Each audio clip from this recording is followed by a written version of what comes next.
From a once dystopian landmark, it is something that was built for the few, and it's being repurposed now and finding its feet as something for the many.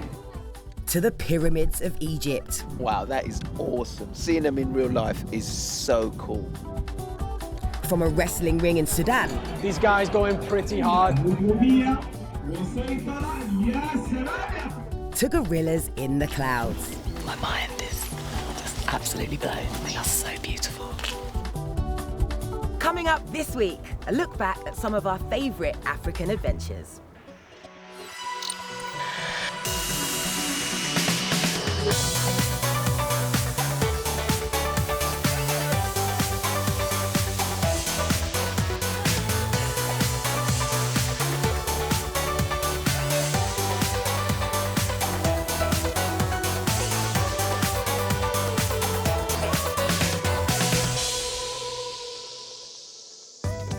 And welcome to The Travel Show. Now, while most of the world is still inaccessible to travellers, we've been busy curating a little list of our favourite trips. And this week, it's Africa's turn. Now, I've been lucky enough to go on a few occasions and I have absolutely loved it every time. So how about we kick things off with a really jaw-dropping makeover in the South African city of Johannesburg.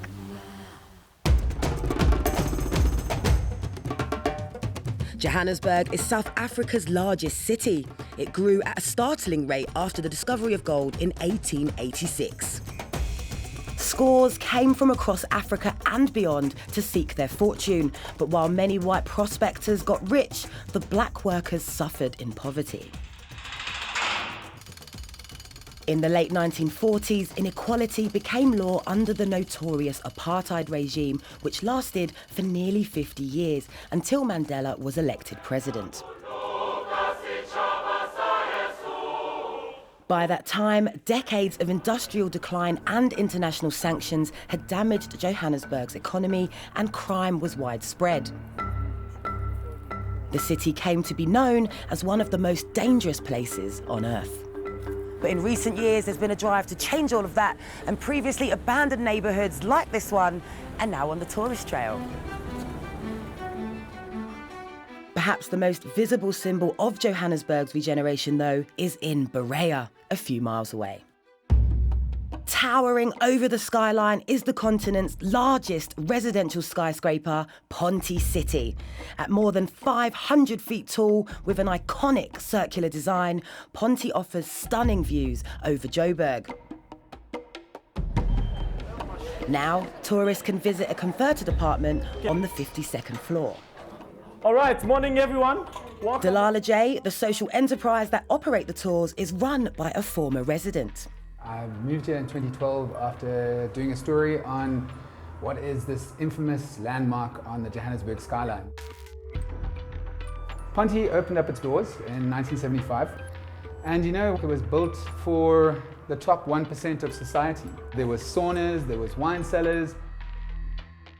Berea, the specific suburb being where this building finds itself, has always been very cosmopolitan, and during apartheid, the government didn't want black people to partake in certain sectors of the economy. They imported a lot of skills. So what you had was a lot of German engineers mixing with Portuguese artisans, anybody like immigrants, expats coming here and just making a life for themselves. Very, very diverse. And also what it resulted in was a lot of racial mixing as well. The foreign residents brought with them more liberal values and less regard for the apartheid laws. According to Nicholas, the government reacted by cutting off services to the building.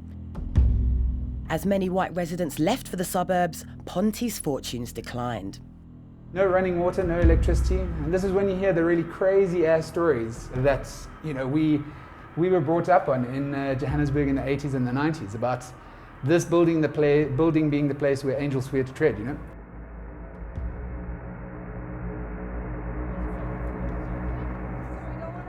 So this place that you guys are standing on now, if these walls could speak, they'll tell you some of the creepiest things on the planet, okay? So when it was declared the vertical urban slum, you had 14 stories of rubbish. So the building has 54 stories, and the rubbish part went as far as just 2 floors above the crisscross there.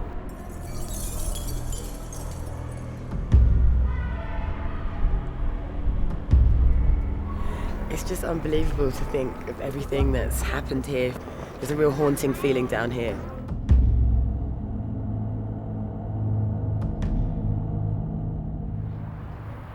It wasn't until the late 2000s that the building was cleared and renovated. Now it's home to a diverse range of people, including migrants from all over Africa, and Delilah J operate a community centre on the ground floor. The money made from the tour goes towards the organisation's social outreach projects. This building has been through hell and back. And to me, Ponte signifies, in many ways, the story of a democratic South Africa in terms of trying to find your identity since 1994. It is something that was built for the few. And it's being repurposed now and finding its feet as something for the many.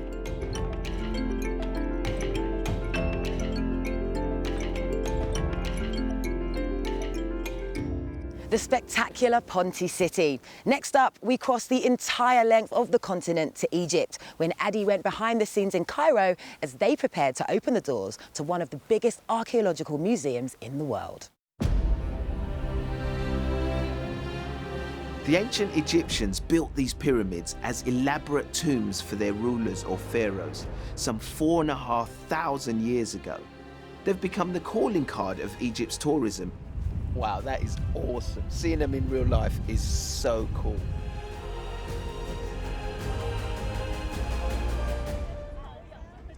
Tourism is one of Egypt's biggest money makers, and in 2010, it reached an all-time high, with more than 14 million coming here on holiday. But the following year, everything changed. Change! Anti-government demonstrations in Cairo's Tahrir Square kicked off a wave of protests across the country. Standing on the corner of the square is Egypt's National Museum. Built in 1902, it houses perhaps the world's greatest collection of ancient artifacts. During the turmoil, looters and vandals took advantage of the chaos and broke in. Thieves damaged the building and stole more than 50 priceless artifacts. The museum holds a special place in the nation's heart, but the break-in exposed its outdated and weak security and highlighted what was already known: the need to better safeguard the nation's unique treasures.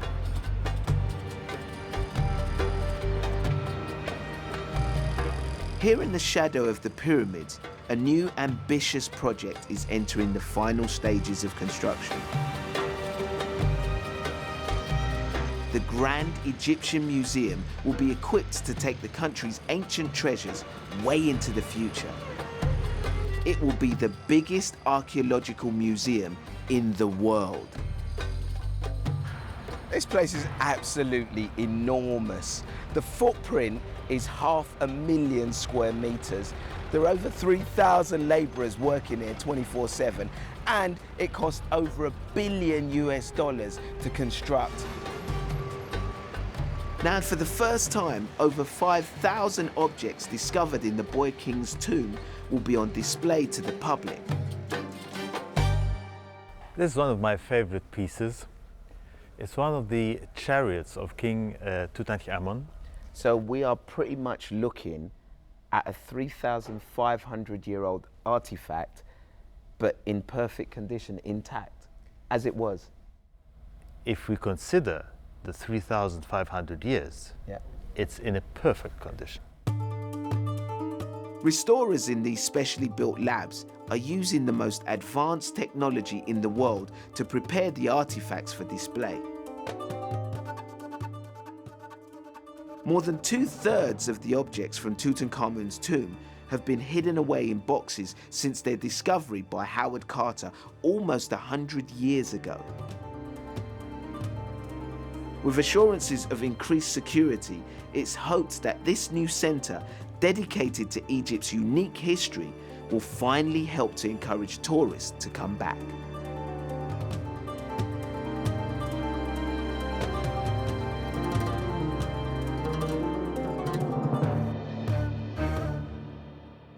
Ade there in Cairo, where sadly the museum's had to postpone its long-anticipated opening until next year due to delays caused by the pandemic. Fingers crossed they can stay on track. Now make sure you stay with us because coming up, we've got more memorable trips from the African continent, including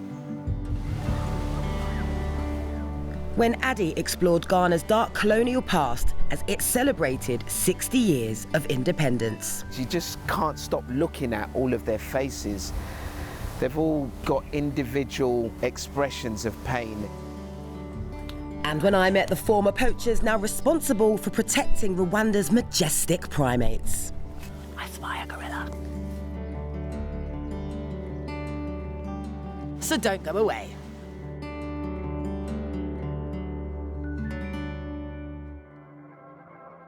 This week, we're revisiting some of our most memorable trips to Africa from the last few years. Next, we head to Sudan and to Khartoum's popular Friday wrestling bouts, where Ben Zand got much closer to the action than he'd intended.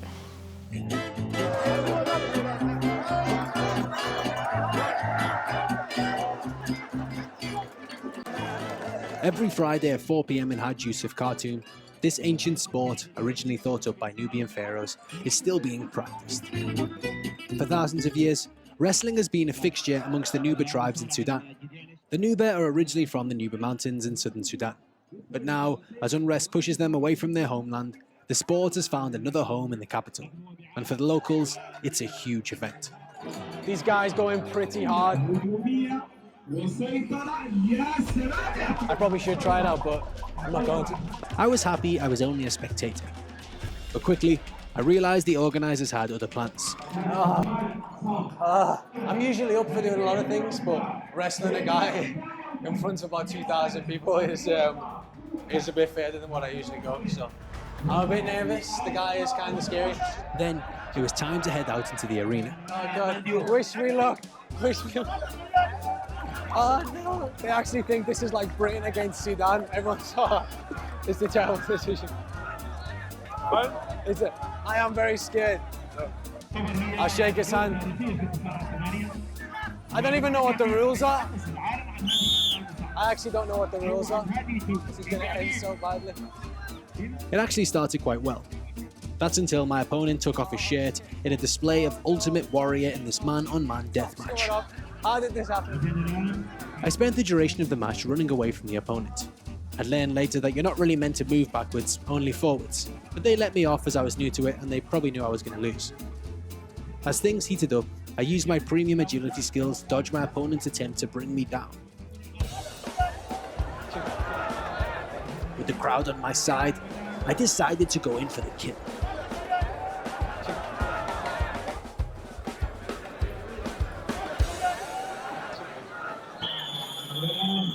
But I failed massively, and I lost.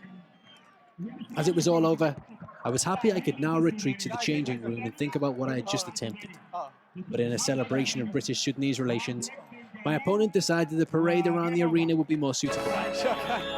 Oh my God, I lead a strange life. Whilst in the arms of my new Sudanese comrade, I had time to reflect on what I was seeing. Sudan is a very divided country when it comes to things like religion and ethnicity. But here, in the wrestling arena, it doesn't matter where you're from. Even a young lad from Liverpool can earn respect. This can be a bit of a daunting place to walk into, but after that experience and the amount of love everybody showed me, all I can say is that was unbelievable. And the cheering crowd as well and being carried around, I can get used to that, honestly. What a day. What a day.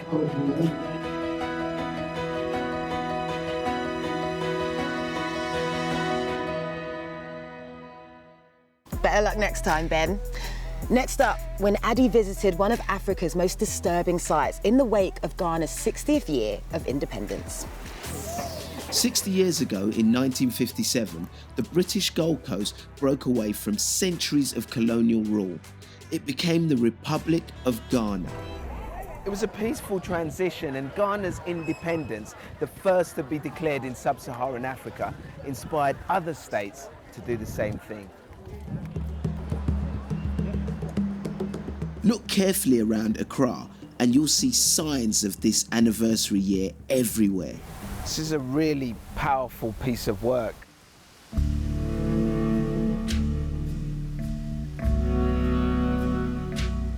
This is called Foreedom. It stands at the mausoleum of Ghana's independence leader, Kwame Nkrumah, and argues that Ghana's still not properly free of slavery and colonialization. It just exists in a different form these days. They've all got individual expressions of pain, and it's quite sobering actually.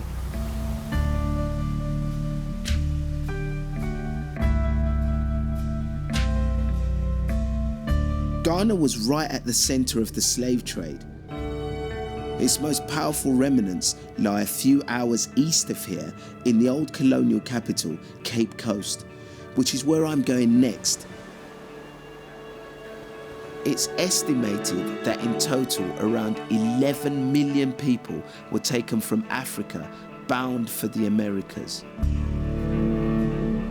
All along this coastline were forts where men, women and children would be held in miserable conditions before their dangerous journey. This was the largest of those forts. These days, it's a museum. So this was a male dungeon. Yes, the men were separated from the women. And this dungeon was designed for 1,000 people.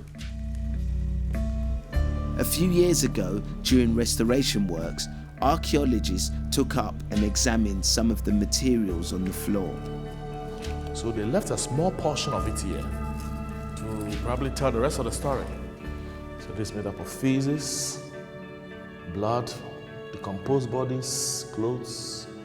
So this is the product of human despair and toil, pain, and cruelty. suffering, cruelty. And if they survived their stay in the dungeons here, then it was through the door of no return, ready for loading onto the ships. Between the harbour and the ships, one of them might have decided not to go. So he would just jump into the ocean, pulling the rest with him. Wow, because they were all chained together. And they were all chained together, and they will all drown here. So either they wanted to escape or just to commit suicide. And this is after being held captive as well in the dungeons. After being held captive in the dungeons for about 2 or 3 months. So it was basically non-stop hell. Non-stop hell. This is a special year for Ghana. Yes. It's your 60th anniversary of independence. Things have moved on, thankfully. Yeah, for over 400 years we have struggled in slavery, we have struggled in colonialism, we have come out as a nation stronger than before. And so we see it as an experience that is worth sharing with others. So people can get courage in whatever they're doing, whatever level they are, they can rise up through the ashes, use the ashes as fertilizers to grow and become prosperous. Words of hope from a man whose job brings him face to face with unimaginable horror on a daily basis. If he can be optimistic, there's inspiration for us all.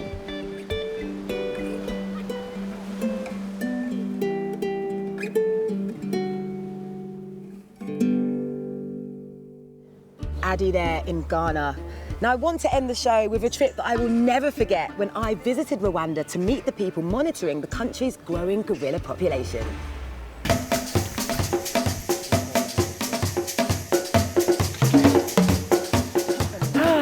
The walk is pretty tough, I'm not gonna lie. The higher we get, the higher the altitude, my breath is getting a bit shorter.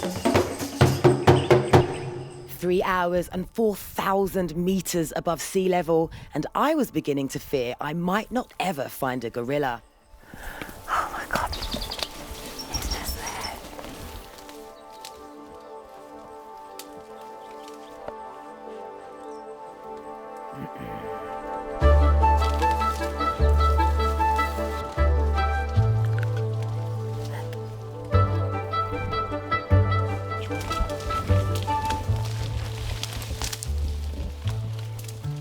You know you're probably scared, but they're so big. I grabbed Francis like my life depended on it. We've really lucked out here. So we've got a mother cradling her baby. We've got blackbacks. And we've got the mother of the silverback right there. He's just watching us, watching him.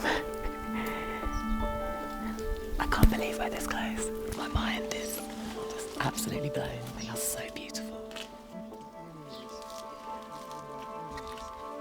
Rwanda has achieved remarkable success in not only protecting, but growing the mountain gorilla population. In fact, there's now 1,000 mountain gorillas here in the wild, up from 200 just 2 decades ago, when they were on the brink of extinction. This is primarily down to the decrease in poaching when the gorillas were hunted for meat. But in an effort to protect the gorillas, poachers were trained to become mountain guides and porters here, further supporting tourism. So talk to me about the poaching here. I can say there is no problem. But there is no problem because we keep avoiding it not happen by involving with the communities and having daylight poaching patrols. Yeah. But you can't say it is done, then we leave. So we keep on. In fact, tourists pay $1,500 to spend an hour up here with these great apes. You can just hear little grunts just in the distance. At the minute, I think it's quite hard to tell if it's aggressive or playful grunts.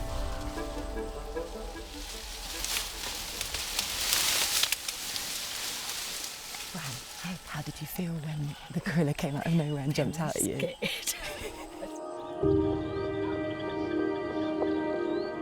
Just being able to watch them eating, interacting, and even communicating with us in their natural habitat is hands down one of the best experiences that I've ever had the pleasure of having while being on my travels. I highly recommend it.